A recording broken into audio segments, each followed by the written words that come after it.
Hello, welcome back to Detroit Performs. I'm DJ Oliver, and today we're touring around the world-renowned Detroit Institute of Arts. It's no secret the DIA has been under a lot of scrutiny the past couple of years, but the institution stays strong. The three artists highlighted in today's show have also had to overcome unfortunate life events to become stronger in their life. First up is Darold Gholston, who used to create chalk murals right here on the very front sidewalk of the DIA. He could put details in his paintings and chalk drawings that one only thought a photograph could duplicate. But it wasn't until after a fluke accident that he realized what his art is all about.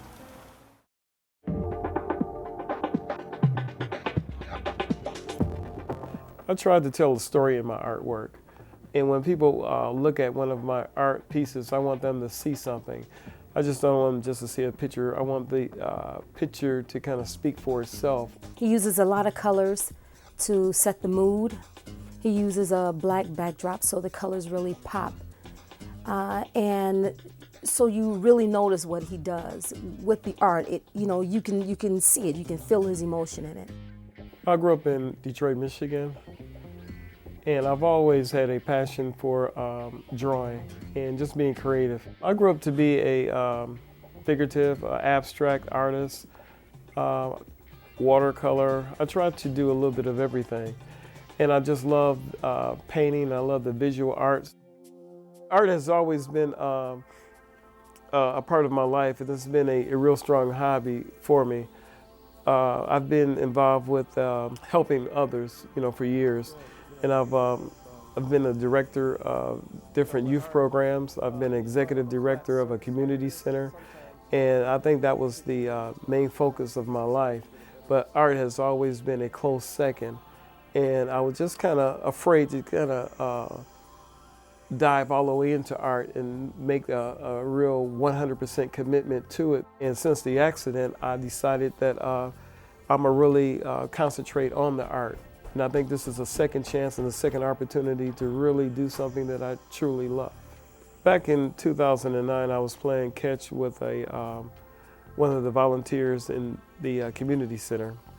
We got a little competitive throwing the ball back and forth, and the ball hit me right on the left side of my nose, which it broke my nose and broke my orbit, and I lost sight over a period of time. It was a gradual decline. My sight went down from probably 80% all the way down to 5% in my right eye. In my left eye, I lost all the sight in my left eye. And with my vision impairment, what I've done is, I don't see that well, but I've been doing this so long that I talk to the kids, and I get an opportunity to tell them from the first time I sit down and meet with them is that you're gonna have to help me, and we're gonna have to become as one. When he works with the youngsters at the community centers and when he teaches the art classes, he's very passionate about helping people to express themselves. And so it's fascinating to me because regardless of the fact that he can't see, the vision is still there. I always ask the kids to draw big. And I think that's important for me to be able to see the images a little bit. And I walk around the classroom and I give the kids encouragement. And I say, well, if I can't see it, then you can't feel it, okay? So I need you to make that contrast a little bit darker, from the light. Just look at my face right here. And remember the light source is coming down right here, and this part is real dark right here, okay? In his art, he can explain. I honestly, I don't know how, because I don't know where I would be if I lost my vision. My art started to change when I lost my sight dramatically, because I was always a detail artist. That was part of my style, and that's what I enjoyed doing. And when that happened, I couldn't put the details in it, so I had to change my style. And from there, I haven't really done too much visual art. And I decided to really change the art form, and I started to concentrate on music a lot more. Now it seems all the possibilities no one I got into producing music back in the 90s, so now I'm just completing my last project, and it's called Listen to Love, and that's featuring my wife, Daisy Love, and I'm quite sure that when people listen to the project, they're really going to hear where the love is coming from. Darold is just a great producer. He puts together records really well. He knows his artists. He can get a lot of good things out of the artist when he's producing his records. When we go into the studio to record, he listens to the artist, and he listens to your voice. He listens to the music, and he gets you to understand what's going on in the changes of the music to bring it through vocally. Because I like the intensity that you come out of the bridge, and when you start the vamp, that was really good. I've never worked with anybody like him. He can give you exactly what he wants you to do, and you can do it. You know, you understand him. There's a difference between listening to music when you are a visual person as opposed to a person that's visually impaired. When you're visually impaired, the music kind of consumes you, and you hear all the little things that go on.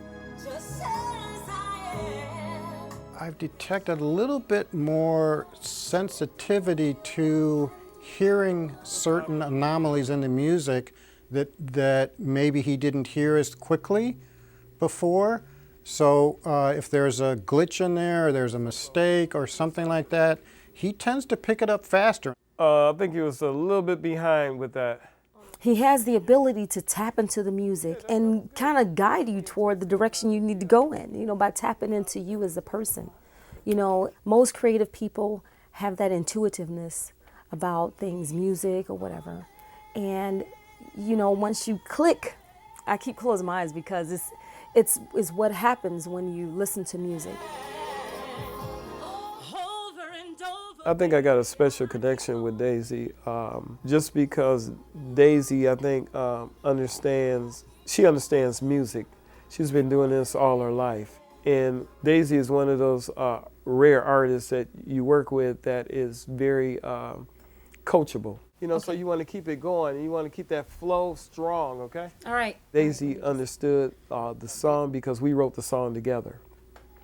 And we had a good time writing the song because we went back and forth in terms of what does it mean to fall in love, you know. And I think the song is real personal to both of us. Baby, I'm falling, 'cause I'm always falling over and over. He had the surgery, and so he's regaining his vision slowly. It was amazing to be there for the first day when they took the bandages off, because his smile was huge. It was just the greatest feeling to be there for him, to see that, and to see him regain it. And he's gaining it back slowly, a little more every day. Over the time of 6 months, he'll be able to have, I'm hoping, roughly about 60% of his vision. And so I'm like anxious. I'm like, ooh, let's get you right back. We need to set up a corner so you can do your art, and you know, his music is his music. He can do that regardless, but I love to see him do what makes him happy, and his art is something that really, really makes him happy. I think me losing my sight has helped me find out who I am. You know, I might have lost my sight, but I gained my vision.